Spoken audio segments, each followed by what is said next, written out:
Hello guys, I just want to show you how I cut my hair. Kasi napansin ko siya, mahaba na siya. Ang hirap na siyang itali pag ako'y nagmamadali. Ayan, mahaba na. Panood ko lang to sa isang vlogger dati. Tapos since noon, ginagaya ko na siya since 2016. Okay, ngayon.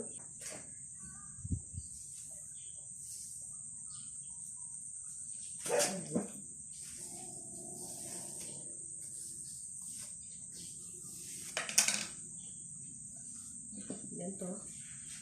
Itatali. So, ito na siya guys. Ito na itsura. Ayan. Ngayon, ikakat ko siya.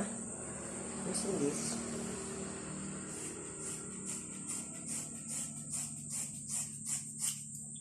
Very simple.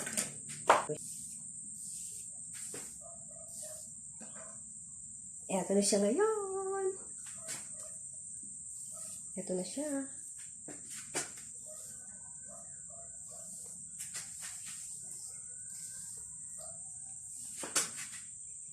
Ayan. Ito na siya, guys.